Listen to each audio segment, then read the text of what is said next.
দেখো আমার বাড়ি থেকে তারকেশ্বরের ডিস্টেন্স কিন্তু 69 to 70 কিলোমিটার। আর এখান থেকে সোজা চিনার পার্ক হয়ে 1 নম্বর হয়ে বেলঘরিয়া এক্সপ্রেস ধরে দেন আমি ডানকুনির টোল প্লাজার আগে ডান দিকে ধরে ওল্ড দিল্লি রোড হয়ে সিঙ্গুর হয়ে বেরিয়ে যাব হলো তারকেশ্বর। এবার সিকিম ট্রিপ করে আসার পরে এতদিন পরে আমি বেরোচ্ছি, তার একটাই কারণ হলো আমার যে ক্যামেরা মাউন্টটা হেলমেটে লাগানো রয়েছে, সিকিম ট্রিপটা থেকে ঘুরে আসার পরে ক্যামেরা মাউন্টটা কিন্তু খুলে গেছিলো একটা সাইডে। এবার যে টেপটা ইউজ হয় সাধারণত ওই টেপটা কিন্তু নর্মালি সব জায়গায় পাওয়া যায় না, ফ্লিপকার্ট অ্যামাজনে পাওয়া যায়, কিন্তু আমি ওখান থেকে নিতে ঠিক সাহস পাচ্ছিলাম না, যেহেতু ওটা নন রিটার্নেবল প্রোডাক্ট ছিল। এবার নেওয়ার পরে প্রায় 150-200 টাকা মতন দাম ছিল টেপটার। তো ভাবছিলাম যদি ঠিকঠাক মতো স্টিকি না হয় তো বেকার রিটার্ন করতে পারবো না, টাকাটা নষ্ট হবে। তো লাস্ট এই 1.5-2 মাসে আমি অফলাইন শপ থেকে এটা খুঁজে পেয়েছি, যেটা কিনা 99 দিয়ে কিনেছি। এটা কিন্তু নর্মাল বোথ সাইড টেপে কিন্তু লাগানো থাকে না, এটা বেসিক্যালি যে টেপটা লাগানো হয় সেটা BHV টেপ বলা থাকে। তো এই টেপটা খুঁজে বার করতে খুবই প্রবলেম হয়েছিল আমার যে কোনো দোকানে, মানে লিটারেলি আমাকে দোকানে গিয়ে গিয়ে আমার এই ক্যামেরার মধ্যে যে লাগানো ছিল, মানে ক্যামেরা মাউন্টের মধ্যে যে টেপটা লাগানো ছিল ওটা স্যাম্পলিং হিসাবে দেখাতে হয়েছে। দেন গিয়ে আমি ফাইনালি পেয়েছি ওই টেপটা। তবে হ্যাঁ, যতটা মানে দরকার ছিল, মানে বেসিক্যালি আমার আগের যে টেপটা লাগানো ছিল ওটার থিকনেস মানে লেন্থটা ছিল 1 ইঞ্চি, আমি এখন যেটা পেয়েছি সেটা 1/2 ইঞ্চি। তো ওটাকে কেটে এধার ওধার করে ম্যানেজ করে লাগিয়েছি, তো ঠিকঠাক আছে। তবে ক্যামেরা মাউন্টটা খুলে যাওয়ার পেছনে একটাই রিজন ছিল এই রাস্তার ধুলো, মানে ওই টেপটার মধ্যে এত পরিমাণে ধুলে গেছিলো যার জন্য কিন্তু আমার ওই ক্যামেরা মাউন্টটা একটা সাইড পুরো খুলে গেছিলো। আর আমি নিউ টাউন দিয়ে ঢুকে গেলাম সোজা, কারণ আমি যে রাস্তাটা দিয়ে আসছিলাম ওইটা 211 রোড, ওটা পুরো সোজা কানেক্ট করে চিনার পার্কে। কিন্তু ওই রাস্তাটা দিয়ে গেলে আমাকে এখন 2-3টে সিগন্যালে পড়তে হবে, আর সিগন্যালগুলো কিন্তু অনেকটা টাইম নেয়। তো আমি এখন এখান থেকে ঢুকে পড়েছি, এখান থেকে গেলে আমি গিয়ে সিটি সেন্টারের সামনে থেকে বেরিয়ে চিনার পার্কে কানেক্ট করবো। তবে 211 রোডের তুলনায় এই নিউ টাউনের যে রাস্তাটা আছে, যেটা কিনা সিটি সেন্টারের সামনে থেকে যায়, সেটা কিন্তু জ্যাম ইউজুয়ালি কম পড়ে, কারণ এটাতে কিন্তু গাড়ির প্রেশার প্রচুর থাকে, যার জন্য পুলিশ কী করে আগে এই লেনটাকে ক্লিয়ার রাখার চেষ্টা করে, তারপরে ভেতরে ছোটোখাটো খুচকাচ যত রাস্তা আছে সেখানকার রাস্তাগুলোকে ক্লিয়ার করে। তো যার জন্যই আমার এই নিউ টাউনের রাস্তাটা ধরা, কারণ অলরেডি 10:45 বেজে গেছে, আর যেতে মোটামুটি 2 ঘন্টা গুগল ম্যাপ বলছে, কিন্তু 2.5 ঘন্টা টাইম লাগবে। এবার গুগল ম্যাপে আমার রাস্তা দেখার কোনো কারণ নেই, কারণ আমি রাস্তাটা চিনি, কী বেসিসে চিনি সেটা পরে তোমাদেরকে বলছি। তার আগে তো চ্যানেলে যদি নতুন হয়ে থাকো তাহলে চ্যানেলটাকে সাবস্ক্রাইব করতে ভুলো না, আর সেকেন্ডলি বেল আইকনটাকে প্রেস করতে ভুলো না, যাতে ভিডিও আপলোড করা মাত্রই নোটিফিকেশান তোমাদের কাছে পৌঁছে যায়। তো চিনার পার্ক 1 নম্বর পেরিয়ে কিন্তু উঠে পড়েছি বেলঘরিয়া এক্সপ্রেস ওয়েতে, আর এর মধ্যেই একটা হয়ে গেল বিপদ। আমি জাস্ট হলদিরামের ব্রিজে উঠেছি, হলদিরামের ব্রিজ থেকে শুরু করে আপ টু কৈখালি অবধি জ্যাম ছিল। এবার হেলমেটের ভাইজারটা খুলে একটু চোখটা চুলকাতে যাব, হালকা চোখটা চুলকাচ্ছিল বলে হেলমেটের ভাইজারটা খুললাম, আর হেলমেটের ভাইজারের বাঁদিকের লকটা পুরো আমার ভেঙে গেল, মানে পুরো হেলমেটের লকের ভেতরে যে সব পিন প্লাস লক যেটা ছিল পুরোটাই খুলে পড়ে রাস্তায় পুরো একদম গড়াগড়ি গেল। তো প্রিয়াকে বললাম ওটাকে নিয়ে ব্যাগে ঢুকিয়ে রাখতে, ও আপাতত ব্যাগে ঢুকিয়ে রেখেছে, কিন্তু হেলমেটের ভাইজারটা কিন্তু আমার একটা সাইডে এখন পুরো খোলা, মানে যখন রাস্তায় উঁচু নিচু জায়গায় আমার গাড়িটা যাচ্ছে ডং ডং ডং ডং করে একটা ভাইজারে বাড়ি খাচ্ছে আর আওয়াজ হচ্ছে, আর বাদিক থেকে হাওয়াও ঢুকছে, শুধু ডান দিকের লকটার জন্য আমার এখন ভাইজারটা রয়েছে। তো এখন রাস্তায় তো আর পাবো না কোনো হেলমেটের দোকান যে কিনা আমাকে এই লকটা ঠিক করে দিতে পারবে, তো এইভাবে আমাকে এখন তারকেশ্বর যেতে হবে। হ্যাঁ, বাঁদিকের মানে চোখটাতে একটা প্রবলেম করছে, যেহেতু হেলমেটটা ঝুলে গেছে বাঁদিকে, একটা মানে আইসাইডের প্রবলেম হচ্ছে, কিন্তু সেটাতে আর কনসেন্ট্রেট করছি না। এখন আমার মেন উদ্দেশ্য হলো তারকেশ্বর। দেখো তোমাদেরকে যেটা বলছিলাম, যে সূত্রে আমি তারকেশ্বরের রাস্তাটা চিনি সেটা হলো কিন্তু শ্রাবণ মাস। দেখো বাংলার মাস তো আমরা ভুলে গেছি ইংলিশে মান্থ ক্যালকুলেট করতে করতে, তো এখন মাঘ মাস চলছে, আমি মাঘ মাসে যাচ্ছি তারকেশ্বর, কিন্তু আমি কিন্তু সবসময়ের জন্য তারকেশ্বর যাই হলো শ্রাবণ মাসে। শ্রাবণ মাসে সবাই কিন্তু পাক নিয়ে পায়ে হেঁটে শেওড়াফুলি থেকে তারকেশ্বরে যায়, আর আমি কিন্তু 3 টাইমস এর আগের বার তারকেশ্বর গেছি, আমি সেটাই করেছি, এটা হলো 4th টাইম যেটা কিনা আমি আমার নিজের বাইক নিয়ে যাচ্ছি। এর আগে একবার বাইক নিয়ে বেরিয়েছিলাম তারকেশ্বর যাব বলে রাত্রিবেলা, তখনও যাওয়ার সময় কিন্তু আমার গাড়ি ম্যাল ফাংশন হয়েছিল, আমি তারকেশ্বর সেবার যেতেও পারিনি। অ্যাকচুয়ালি আমি এর আগে একটা মানে কোনো কারণের জন্য ওই বলে না মানত টানত করা, ওরকমই একটা বাবার কাছে মানত করেছিলাম। এবার বাবা মন থেকে না চাইলে তো তুমি যেতে পারবে না, সেটা যে কোনো তীর্থস্থানই হোক, যতক্ষণ না ভগবানের ডাক আসবে, বুলাবা আসবে, যেতে পারবে না।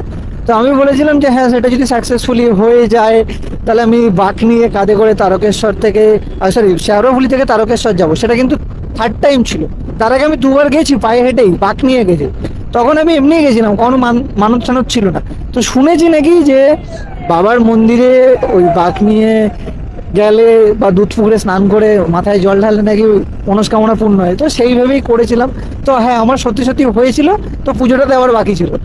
এবার যেহেতু আমি বাইক নিয়ে যাচ্ছিলাম, বাবাও চাইনি যে আমি বাইক নিয়ে যাই। বাইক নিয়ে বাড়ি থেকে বেরিয়েছি, ফার্স্টে বাইক বন্ধ হয়ে গেছে, দেন আবার স্টার্ট দিয়েছি, আবার বন্ধ হয়ে গেছে।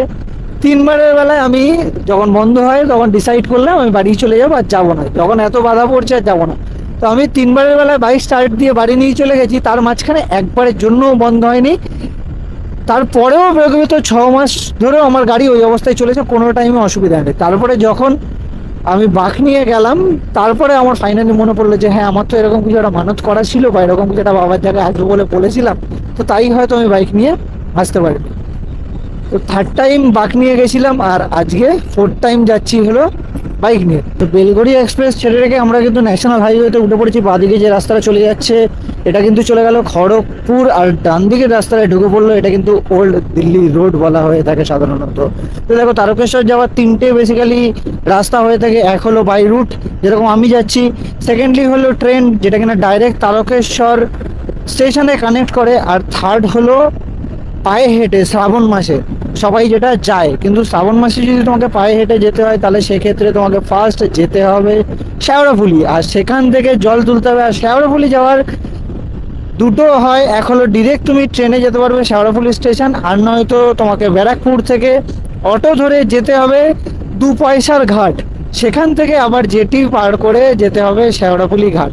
ওটাকে 2 পয়সার ঘাট বলা হয়ে থাকে, তার একটাই কারণ, ওই ঘাটটা যখন টিকিট সিস্টেম ফার্স্ট চালু হয় তখন কিন্তু ওটার টিকিটের চার্জ ছিল 2 পয়সা, সেই জন্য সেখান থেকে নাম হয় ওটার 2 পয়সার ঘাট। তো আমি লাস্টবার যখন গেছিলাম, তার আগে 2বার যখন গেছিলাম জল তুলে, তখন কিন্তু আমি ওই 2 পয়সার ঘাট পেরিয়ে শেওড়াফুলি ঘাটে গিয়ে জল তুলে আমি পায়ে হেঁটে গেছিলাম। তো পায়ে হেঁটে যাওয়ার সময় লাস্ট টাইম আমার একটা ইনসিডেন্ট ঘটেছিল, সেটা আমি আমার ব্যাগ হারিয়ে ফেলেছিলাম। দেখো, তারকেশ্বরে যাওয়ার আগে মেনলি 3টে জায়গা পড়ে। এক হলো ডাকাত কালীবাড়ি, সেকেন্ড হলো কাশী বিশ্বনাথ, থার্ড হলো লোকনাথ, তারপরে কি আসে হলো তারকেশ্বর। তো আমি যখন কাশী বিশ্বনাথে বসে দেন বেরিয়েছি, কিছুটা হাঁটার পরে একটু চা খেতে ইচ্ছা করছিল, তো একটা দোকানে চা খেতে দাঁড়িয়েছিলাম। আর সেই দোকানের মধ্যেই আমি আমার ব্যাগটাকে রেখেছিলাম। আমার ব্যাগের মধ্যে একটা নতুন হাফ প্যান্ট ছিল, একটা নতুন হাফ টিস ছিল, ফোনের ডেটা কেবিল ছিল, সাথে পাওয়ার ব্যাংক ছিল। সব কিছু রেখে চা খেয়েছি। ভাগ্য ভালো যে টাকা পয়সা আমার নিজের পকেটে ছিল। ব্যাগটাকে ওখানে ফেলে রেখেই আমি চলে গেছি সোজা তারকেশ্বর। আর সেবারও আমি পুরোটা পায়ে হেঁটে তারকেশ্বর পৌঁছাতে পারিনি, তার কারণ এই জ্যামটা কাটিয়ে বলছি।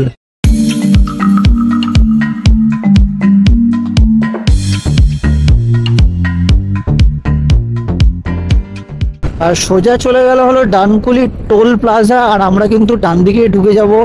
এই রাস্তাটা কিন্তু সোজা কানেক্ট করছে হলো মগরা। তার আগে কারণটা যেটা বলছিলাম সেটা হলো সমৃদ্ধ। অ্যাকচুয়ালি আমরা যখন পায়ে হেঁটে যাচ্ছিলাম, সিঙ্গুর পেরোনোর সময় সিঙ্গুরে দেখবে একটা রেল লাইন আছে, ওই রেল লাইনে 2টো পাত্তির মাঝখানে সমৃদ্ধের পাটা ঢুকে যায়। সমৃদ্ধকে এর আগে ভিডিওতে আমাকে দেখেছো, অনেক ব্লগেই সমৃদ্ধকে তোমরা দেখেছো। তো ওই 2টো পাত্তির মাঝখানে পাটা ঢুকে যাওয়ার ফলে কী হয়, ওর পায়ে মুচকে যায় আর পাটা ফুলে গেছিলো। তো সিঙ্গুর থেকে কোনো রকমে ওকে তো মানে জোশ জাগিয়ে আমরা লোকনাথ অবধি পৌঁছে গেছিলাম। এবার লোকনাথে যখন বসে আবার রেস্ট নিয়েছি তখন সমৃদ্ধ ঘুমিয়ে পড়ে। এবার ওকে যখন আধা ঘন্টা পরে ডাকা হয়েছে তখন ও বলছে যে আমি আর পাচ্ছি না হাঁটতে, ওর পা কিন্তু খুব পরিমাণে ফুলে গেছিলো। তারপরে আমরা কি করেছিলাম, ওই লোকনাথ থেকে ওই যেগুলো নর্মাল মোটর ভ্যানগুলো হয় ওই ভ্যানে করে পৌঁছেছিলাম হলো তারকেশ্বর। মানে ওটা 50-60 টাকা ভাড়া নিয়েছিল। অ্যাকচুয়ালি শ্রাবণ মাস সিজন টাইম, মানে যে যেরকম পায় সেরকমভাবেই ভাড়া নিতে পারে। কেউ 60 টাকা নেয়, কেউ 50 নেয়, কেউ 100 টাকাও চায়। তো আমরা ওই লোকনাথ থেকে আমি, সমৃদ্ধ, অমৃত 3জন মিলে ওই মোটর ভ্যানে করে পৌঁছেছিলাম হলো তারকেশ্বর। তো লাস্ট টাইম পুরোটা আমি যেতে পারিনি পায়ে হেঁটে। এই ওল্ড দিল্লি রোড কিন্তু মগরা হয়ে দুটো দিকে কানেক্ট করছে। মগরা থেকে ডান দিকে চলে যায়, মানে মগরা ঢোকার আগে একটা নতুন ব্রিজ তৈরি হয়েছে, সেখান থেকে ডান দিকে চলে যাচ্ছে হলো কল্যাণী, আর বাঁ দিকে চলে যায় হলো নবদ্বীপ, যেটা কিনা আবার কানেক্ট করে কৃষ্ণনগর হয়ে ন্যাশনাল হাইওয়েতে, মানে যেটা দিয়ে আমরা সবাই শিলিগুড়ি যাতায়াত করি। তবে এই রাস্তাটা কিন্তু একটা টোল প্লাজা আছে সামনে, যেটা কিনা আজ অবধি চালু হয়নি। মানে আমি তো এই রাস্তায় এই ওল্ড দিল্লি রোডে যাতায়াত করছি প্রায় 2-3 বছর হতে চললো। 2-3 বছরে আমি এই টোল পার করেছি, কিন্তু এখনো পর্যন্ত আমি দেখিনি টোলটা চালু হয়েছে। যে মানে টোলটা এখনো বন্ধ হয়ে রয়েছে, মানে পুরো কাজও কমপ্লিট হয়নি। দেখো সোজা এখান থেকে একটা ব্লু কালারের শেড দেখা যাচ্ছে, এটাই কিন্তু এই ওল্ড দিল্লি রোডের টোল গেট করেছিল। কিন্তু কেন চালু করেনি সেটা একমাত্র সরকারই জানে। আর তোমাদের মধ্যে যদি কারো জানা থাকে সেটা তোমরা কমেন্ট বক্সে জানিয়ে দিতে পারো। এই হলো টোল গেট বানিয়েছে, টোল বুথ বসানো আছে, কিন্তু টোল চালু হয়নি। তো টোল চালু না হওয়াতে আবার অনেক গাড়িওয়ালাদেরও সুবিধা হয়েছে, যে তাদেরকে টোল পে করতে হয় না। তারা মনে মনে বলে যে যতদিন না চালু হয় ততই ভালো। আমাদের বাইকের জন্য কি আছে, আমাদের জন্য তো সব টোলই ছাড় আছে। তো এই সোজা এখান থেকে গিয়ে সিঙ্গুর থেকে আমরা বাঁদিকে ঢুকে যাব তারকেশ্বরের জন্য। সিঙ্গুর থেকে বাঁদিকে ঢুকে পড়েছি, আর সিঙ্গুর থেকে কিন্তু দুটো রাস্তা ডিভাইড হয়ে যায় সেম ওয়েতেই, মানে সোজা চলে যায় তো মগরা, আর ডান দিকে চলে যায় শেওড়াফুলি। আমরা বাঁদিকে ঢুকেছি, আর এই রাস্তা দিয়ে কিন্তু আমি সবসময়ের জন্য রাত্রিবেলা হেঁটে গেছি। এই রাস্তাটা 2-3 বছর আগে খুব খারাপ ছিল, এখন রাস্তাটাকে ঠিক করে দিয়েছে। মানে কিন্তু যতই ঠিক করে দিক, সারা রাত কিন্তু এই রাস্তাটা দিয়ে হেঁটে যেতে খুবই কষ্ট হয়। প্রথম জল তোলার পরে কাঁধে বাঁক নিয়ে খুব ভালো লাগে। ডাকাতকালি বেরোনোর পরে আস্তে আস্তে কিন্তু শরীর টায়ার্ড হতে স্টার্ট করে, পায়ে ব্যথা হতে স্টার্ট করে। কিন্তু বাবার ধামে যাচ্ছি, বাবা তো ঠিক কোনো না কোনোভাবে পৌঁছে দেবেই। তো সেরকমই সবাইকে কিন্তু বাবা পৌঁছে দেয়। এই রাস্তাটায় কিন্তু শ্রাবণ মাসে কোনো রকমের আলো থাকে না, রাস্তাটা কিন্তু পুরো অন্ধকার থাকে, মানে একদম গুটগুটে অন্ধকার যেটাকে বলা যায়, সেই অন্ধকারটাই কিন্তু এই রাস্তায় থাকে। কিচ্ছু দেখা যায় না, শুধু থাকে রাস্তার দুপাশে অসংখ্য পরিমাণে চায়ের দোকান, অসংখ্য চায়ের দোকান থাকে। আর থাকে হলো বাঘ রাখার জন্য মাচা বানানো থাকে, সেগুলো এখানকার লোকজনই বানিয়ে দেয়, প্রশাসন থেকে বানিয়ে দেয়, যাতে সবাই বাঘ রাখতে পারে। দেখো এখানে যেমন এখনো বানানো রয়েছে, এই যে এই মাচাটা দেখছো, এই মাচাটা কিন্তু বাঘ রাখার জন্য। এই ছোট ছোট বাঁশগুলো পোতা রয়েছে, এই সব মাচাগুলো করা থাকে বাঘ রাখার জন্য। আর এই রাস্তায় রাতে এত অন্ধকার থাকে, মানে নর্মাল টাইমে যদি তুমি একা বাইক নিয়েও যাও না, তাও তোমার ভয় লাগবে। শ্রাবণ মাসে অনেক লোক থাকে, যার জন্য প্রবলেমটা হয় না। তারকেশ্বরের মাত্র 24 কিলোমিটার বাকি। এবার তার আগে ডাকাত কালীবাড়ি আর লোকনাথ, বা তার আগে কাশী বিশ্বনাথ দাঁড়াবো কিনা বুঝতে পারছি না, কারণ ঘড়ির সময় আপডেট বলছে 11টা, আর 11টা থেকে কিন্তু আবার পুজো স্টার্ট হয়ে যায়। 9:30 থেকে 11টা অবধি কিন্তু পুজো বন্ধ থাকে 1.5 ঘন্টা, আবার 11টা থেকে চালু হয়ে যায়। 11টার পরে আবার কটা অবধি পুজো হয় আমি জানি না, এক্স্যাক্ট টাইমটা জানি না, কিন্তু যত সম্ভব 2টো অবধি। এবার যদি আমি কালীবাড়ি, ডাকাত কালীবাড়ি, কাশী বিশ্বনাথ, দেন আবার লোকনাথ দাঁড়াই, তাহলে কিন্তু আমি হয়তো টাইমলি পৌঁছাতে পারবো না। দেখি একবার ডাকাত কালীবাড়িতে দাঁড়িয়ে কাউকে একটা জিজ্ঞাসা করে নেবো, কারণ ওরা হয়তো জানতে পারে, সেই বুঝে 3 জায়গায় আমরা দাঁড়াবো। আর এই যে বাঁদিকে রাস্তাটা যেটা চলে যাচ্ছে, এটা কিন্তু ঢুকে যায় হলো ডাকাত কালীবাড়ি, আর ডান দিকে সোজা যাওয়া যায় হলো তারকেশ্বর। তো একবার ডাকাত কালীবাড়িতে দাঁড়িয়ে দেখি, 2টো ধূপধুনো ধরিয়েই দিই, আর জিজ্ঞাসা করে নিই যে তারকেশ্বর কটা অবধি খোলা থাকে। তো এই হলো ডাকাত কালীবাড়ি মন্দির। ডাকাত কালীবাড়ি, সত্যি বলতে কিন্তু এই কালীবাড়ি ডাকাতদের দ্বারাই নির্মিত। হিন্দু ধর্মের অতীত হিসাবে সবাই বলে বাবা রামকৃষ্ণদেব যখন অসুস্থ ছিলেন তখন মা শারদা ওনাকে দেখতে কামারপুকুর পায়ে হেঁটে এই রাস্তা দিয়েই যাচ্ছিলেন। আর ঠিক এই জায়গাতেই মা হাঁটতে হাঁটতে অসুস্থ হয়ে পড়েন আর বাকি সবার থেকে আলাদা হয়ে পড়েন। আর এই জায়গাতেই কিন্তু মা বিশ্রাম নেওয়ার জন্য বসেন। আর ঠিক সেই সময়ে মা ডাকাতদের হাতে পড়েন।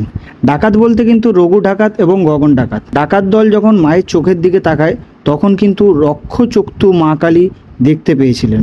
তারপর থেকেই কিন্তু রঘু ডাকাত এবং গগন ডাকাত এইখানের মা কালীর মূর্তি প্রতিষ্ঠা করেন। তো ডাকাত কালীবাড়ি থেকে পুজো দিয়ে বেরিয়ে একটা ভুল ডিসিশন নিয়ে নিয়েছি যে এই বাদিকের রাস্তাটা ধরে নিয়েছি, যেটা কিনা বাজারের মধ্যে দিয়ে যায়। এই রাস্তাটা দিয়ে আমি রাত্রিবেলা হেঁটে যাই, তো তখন ফাঁকা থাকে। আমার মাথায় একবারের জন্য আসেনি যে এই রাস্তাটা এখন সকালবেলা ভিড় থাকতে পারে। আমি যদি ডাকাত কালীবাড়ি থেকে বেরিয়ে ডান দিক থেকে যদি মেন রাস্তাটা নিতাম ওটাই ভালো হতো, কারণ ভাবলাম এই রাস্তাটা অল্প, ডিরেক্ট গিয়ে সোজা ওই মেন রাস্তা দিয়ে কানেক্ট করে, তাই এই রাস্তাটা দিয়ে বেরিয়ে যাই। কিন্তু এত বিভৎস জ্যাম রয়েছে, নিজেরই এখন বিরক্তি লেগে যাচ্ছে যে ভাবছি যে কেন আমি এই রাস্তাটায় ঢুকলাম। তো যাই হোক, ডাকাত কালীবাড়িতে পুজো দেওয়ার পরে একজনকে জিজ্ঞাসা করলাম যে তারকেশ্বরের মন্দির কটা অবধি খোলা থাকে।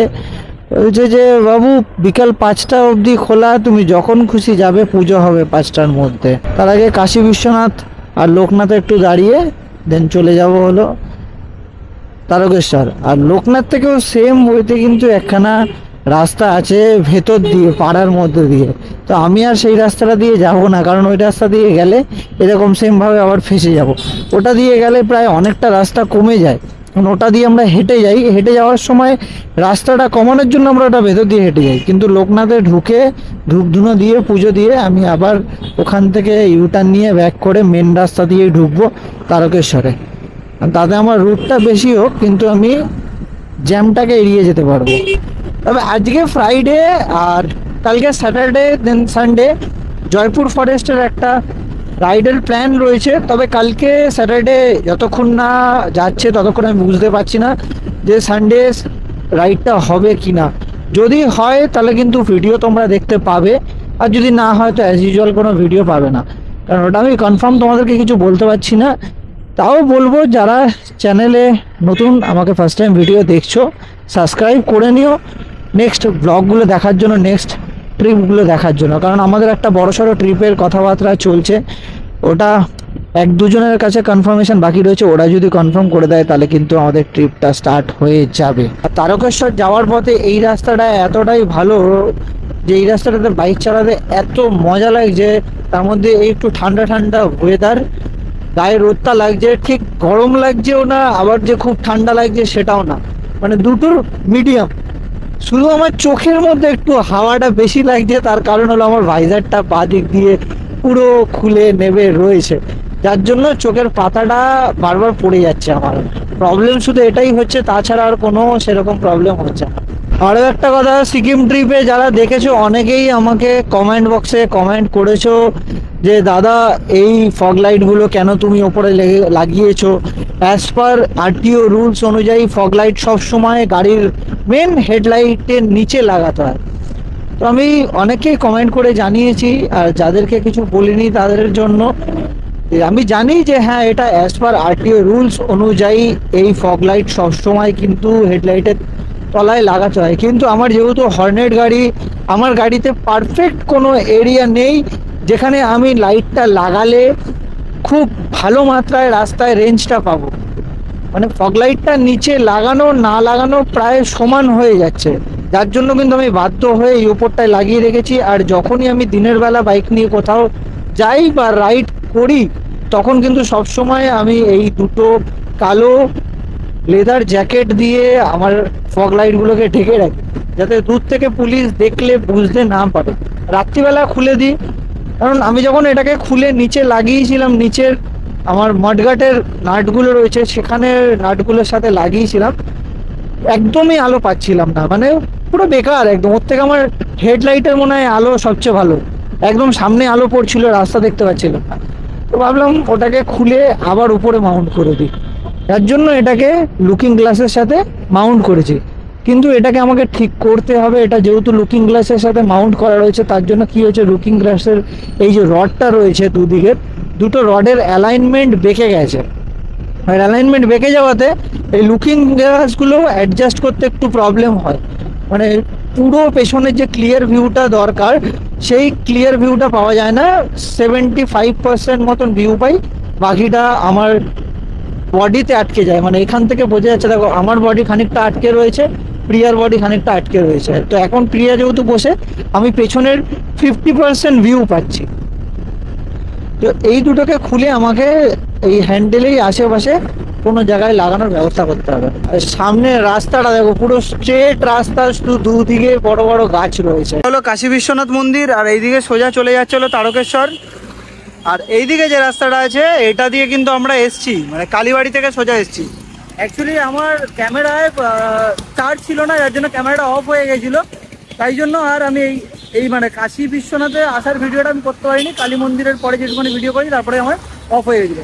তো এখন আবার পাওয়ার ব্যাংক আবার ডেটা কেবিল লাগিয়ে ভিডিও করতে করতে যাবো হলো তারকেশ্বর। আর এই যে পেছনে এই মহিলাটাকে দেখছো, এ পুরো টেনশনে ভুগছে যে তারকেশ্বরে পুজো দিতে পারবো কিনা, মন্দির বন্ধ হয়ে যাবে কিনা।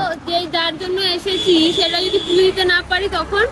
তো আমি ওকে বলছি যে আমার খিদে পেয়ে গেছে। হ্যাঁ, দুজনে উপোস করে রয়েছে, ওর খিদে পেয়ে গেছে। অ্যাকচুয়ালি ও খিদে সহ্য করতে পারে না। তো এখান থেকে যেতে মোটামুটি আধা ঘন্টা মতন টাইম লাগবে। মাঝখানে লোকনাথ, ওখানে একটু ধূপ ধুনো দিয়ে আমরা সোজা বেরিয়ে যাবো। তো চলো এখন কাশী বিশ্বনাথের ভেতরটা যাই আর তোমাদেরকে দেখাই যে কোথায় কি আছে। এটা কিন্তু কাশী বিশ্বনাথের এন্ট্রান্স কালী মন্দিরের দিকে। এখানে রয়েছে হলো কালী মন্দিরটা, আর পাশে এখানে রয়েছে হলো হনুমানজির মন্দির। আর এই যে মন্দিরটা দেখছো, এই মন্দিরটা হলো শিবের মন্দির, ভেতরে একটা শিবলিঙ্গ রাখা আছে। আর এর ঠিক পেছন দিকে রয়েছে হলো একটা হনুমানের স্ট্যাচু, বুক চিরে দেখাচ্ছে রাম সীতাকে। আর এটা কিন্তু পুরো কাশী বিশ্বনাথ এরিয়া, বিশাল জায়গা জুড়ে এটা তৈরি হয়েছে। আর এখানে রয়েছে হলো একটা বড় শিব। কাশী বিশ্বনাথে ধূপ ধুনো দেখানো তো কমপ্লিট, বাট আমার হেলমেটের অবস্থা হলো এরকম, যেটা বলছিলাম। দেখো পুরো খুলে চলে এসছে, একটা সাইডে ভাইজারটার লক পুরো ভেঙে গেছে। মানে অ্যাকচুয়াল লকটা হওয়ার কথা এরকম, এটা হয়ে গেছে এরকম।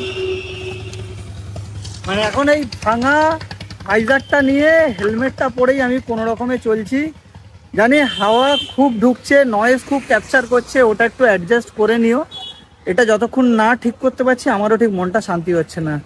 তো এই অবস্থায় যাওয়া যাক আবার লোকনাথের উদ্দেশ্যে। এটা হলো লোকনাথ ধাম, অ্যাকচুয়ালি এটার নাম হলো লোকনাথ ধাম, কিন্তু ভেতরে আছে হলো শিব মন্দির, মানে শিবের লিঙ্গ। তো এখানে তো পুজো দেওয়া কমপ্লিট, বাট প্রবলেম যেটা হয়েছে, আমার ক্যামেরাতেও চার্জ নেই, মানে ক্যামেরার ব্যাটারিতে চার্জ নেই। সাথে যে পাওয়ার ব্যাংকটা ক্যারি করছিলাম, যেটা কিনা আমি কানেক্ট করে সবসময় চার্জে দিয়ে ভিডিও করি, সকালে পাওয়ার ব্যাংকটা চার্জ দিয়েছিলাম, জানি না কেন কোনো কারণে চার্জ হয়নি। পাওয়ার ব্যাংকেও কোনো পাওয়ার নেই, মানে ক্যামেরা আমার অনই হচ্ছে না, বারবার অন করছি অফ হয়ে যাচ্ছে। ঠিক আছে, কি আর করা যাবে, এরপরে আর মোটো ব্লগ হবে না, ডাইরেক্ট তোমাদের সাথে আমার তারকেশ্বরে গিয়ে দেখা হচ্ছে। আর এই যে রাস্তাটা দেখছো, এই রাস্তাটা দিয়ে কিন্তু তারকেশ্বর যাওয়া যায়, কিন্তু আমি এই রাস্তাটা দিয়ে যাব, কারণ এই রাস্তাটা দিয়ে গেলে আবার আমাকে জ্যামে পড়তে হবে। একদম সরু রাস্তা, পাড়ার মধ্যে দিয়ে যেতে হবে। আর এই যে লোকনাথ মন্দিরটা দেখছো, এর যে গেটটা আছে, এই গেটটা এতটাই ছোট, মানে তুমি যে যখন বেরোবে বা ঢুকবে তোমার মাথায় বাড়ি লেগে যাবে। আর শ্রাবণ মাসে কিন্তু এন্ট্রান্সটা এখান থেকে হয়, দেন মন্দিরের পেছন থেকে ঘুরে এসে ঢুকতে হয়। তবে এখন যেহেতু ফাঁকা, সেই জন্য ডাইরেক্ট এন্ট্রান্স কিন্তু এখান থেকে। চলো এখন আপাতত তারকেশ্বরে গিয়ে দেখা হচ্ছে। তো আমরা কিন্তু তারকেশ্বরে পৌঁছে গেছি, অলরেডি ডালা নিয়ে নিয়েছি পাশের একটা দোকান থেকে। আর এটা কিন্তু দুধ পুকুর, ঠিক আছে। শ্রাবণ মাসে ঠিক ওই জায়গা থেকে ঘুরে ঘুরে ঘুরে ঘুরে লাইনটা থাকে, এইখান থেকে লাইনটা আসে, এসে সবাই এখানে স্নান করে তারপরে যায় পুজো দিতে। তারকেশ্বর বা তারকনাথ ধাম যাই বলুন না, কিন্তু মানে কিন্তু একই। তার কারণ হলো এখানেই রয়েছে মূলত আদি শিবলিঙ্গ। এই শিবলিঙ্গ কিন্তু কোনো মানুষের দ্বারা নির্মিত নয়, এটি প্রাকৃতিকভাবেই পাওয়া যায় মাটির তলা থেকে, তাই একে বলা হয়ে থাকে স্বয়ংভূ। এখানকার রাজা বিষ্ণুদাসের গোরক্ষক অর্থাৎ মুকুন্দনাথ এখানে প্রতিদিনই আসতেন গরু চড়াতে। আর প্রতিদিনই সে দেখতেন গরুগুলি একটা শিলাখণ্ডের ওপরে তার বাট থেকে দুধ নিঃসৃত করে চলে যায়। আর এই ঘটনাটা কিন্তু বিষ্ণুদাসের ভাই ভাড়মূল্যকে জানায় মুকুন্দরাম। আর তার কথা মতোই ভাড়মূল্য কিন্তু এই ঘটনাটিকে দিনের পর দিন নজরদারি করতে থাকে। তারপরেই কিন্তু সে স্বপ্নাদেশ পায় এই মন্দির প্রতিষ্ঠান করার জন্য। আর সেখান থেকেই নির্মিত হয় এই শিবলিঙ্গের ওপরে তারকেশ্বর মন্দির। যে ভাড়গুলো দেখছো, আমরা কিন্তু এই ভাড়ে করেই জল নিয়েছিলাম। এই ভাড়টা নিয়েছিল হলো 51 টাকা। এর থেকে বড় ভাড়ও পাওয়া যায়, 101 টাকা নেয়, 151 টাকা নেয়। তো এইগুলো পুজো দিয়ে এসে জল ঢালার পরে আবার এখানে রেখে দেওয়া হয়, এরা আবার নিয়ে গিয়ে দোকানে দিয়ে দেয়, রিইউজ করে। এরা 1:30 মতন বাজতে যায়, গেট বন্ধ হয়ে গেছে, যার জন্য আমরা ফার্স্টেই এসে তাড়াহুড়ো করে আগে পুজোটা সেরে নিয়েছি। আমাদের পুজো দেওয়া কিন্তু পুরোপুরি কমপ্লিট। আমরা এসেছিলাম এই দিক দিয়ে, আর আমরা কিন্তু প্রসাদ কিনেছিলাম হলো এই শিবায়ন যে দোকানটার নাম রয়েছে এই দোকান থেকে। আমরা কোনো রকম পান্ডার চক্করে পড়তে চাইনি, যার জন্য ডাইরেক্ট চলে এসেছিলাম এখানে। আর এই দোকান থেকে কিন্তু ডালা কিনে ভেতরে জুতো জমা রেখে গেছিলাম পুজো দিতে, কারণ আমাদের পুজো কমপ্লিট। এখানে ডালা রাখা রয়েছে। 100 টাকার ডালা নিয়েছিলাম, 100, 151, 200, 200, 250 রেটেরও ডালা পাওয়া যায়। এখান থেকে আমরা ডালা নিয়ে পুজো দিয়েছিলাম। তো এখান থেকে বেরিয়ে এখন যাব কোনো একটা হোটেলে কিছু ভেজ কিছু খেতে, কারণ পুজো দিয়েছি, নিরামিষ খেতে হবে। দেন ওখান থেকে সোজা বেরিয়ে যাবো বাড়ির পথে। আমরা খেতে ঢুকেছি এখন মহাপ্রভুর হোটেলে, যেটা কিনা নিরামিষ একদম ভেজ। তবে আমরা যেখান থেকে প্রসাদ কিনেছিলাম সেখানে কিন্তু চম্পক চ্যাটার্জি নামে একজন কন্ট্যাক্ট নাম্বার দিয়েছে। এই নাম্বারে যদি তোমরা ফোন করো, আর এখানে যে তারকেশ্বরের রাজবাড়ি রয়েছে সেই রাজবাড়ির ভোগ খেতে পারবে। সকালে 11টার মধ্যে টিকিট পাওয়া যায়। এই নাম্বারে ফোন করে কন্ট্যাক্ট করে নেবে, দাদা টিকিট কেটে রাখবে, এসে তোমরা কালেক্ট করে নেবে। আর আমরা কিন্তু পুরোটাই নিরামিষ ভেজ থালি নিয়েছি। ভাত, ঘি দিয়েছে, এখানে একটা পোস্ত, ডাল, আর এখানে ধোকার ডালনা, আর এখানে কিছু একটা ইঁচড় বা কিছু দিয়েছে। টোটাল এই প্লেটটার কস্ট পড়েছে হলো 100 টাকা। তো আমরা একটা প্লেটই নিয়েছি, যেহেতু এখনও গাড়ি চালাতে হবে, যাতে দুপুরবেলা ঘুমটা না পায়। তো এখান থেকে খেয়ে দিয়ে সোজা বেরিয়ে যাবে। আমরা কিন্তু মহাপ্রভু হোটেল থেকে খেয়ে বেরিয়ে চলে এসেছি স্টেশনের এখানে। তো স্টেশনের এখানে আসার একটাই রিজন, এই যে পার্কিং এরিয়াটা দেখছো, আমি এখানেই আমার গাড়িটাকে পার্ক করেছিলাম। অ্যাকচুয়ালি আমি গাড়িটাকে মন্দিরের ওখানে পার্ক করতে চাইনি। মন্দিরের ওখানে পার্ক করলে কিন্তু আমাকে পান্ডার চক্করে পড়তে হতো। পান্ডার চক্করটাকে আমি এড়ানোর জন্য আমি সোজা চলে এসেছিলাম এইখান থেকে, স্টেশনের পাশ থেকে রাস্তাটা দিয়ে এখানে। 3 ঘন্টা মতন বাইক রেখেছি, 20 টাকা চার্জ নিয়েছি। আর এখান থেকে হেঁটে গেছিলাম মন্দিরে, পুজো দিয়ে ভালো মতন আবার আমরা খেয়ে দিয়ে এখানে চলে এসেছি। তো যারা আসবে বাইক নিয়ে, কেউ যদি বলে যে বাইক রাখার জায়গা আছে মন্দিরের কাছে, আমি বলবো যে ওখানে না গিয়ে এখানে চলে আসো। সব পান্ডার চক্কর, কিন্তু ওখানে বাইক রাখলেই তোমাকে পান্ডা ধরতে হবে, আর অনেক টাকা ওরা চার্জ করে, যার জন্য এখানে আমি চলে এসেছি। তো যাই হোক, ভিডিওটা আজকে আমি এখানেই শেষ করছি। হ্যাঁ, চেষ্টা করেছিলাম যতটা আজকে নিজের থেকে এফোর্ট দেওয়া, ততটা দিতে পারিনি, কারণ ক্যামেরাটা বন্ধ হয়ে গেছে। তাছাড়াও যদি কোনো না কোনো জায়গায় ভালো লেগে থাকে, তাহলে ভিডিওটা লাইক করে দিও, চ্যানেলটাকে সাবস্ক্রাইব করতে ভুলো না। আর নেক্সট ব্লগ আসা অবধি ওয়েট করো।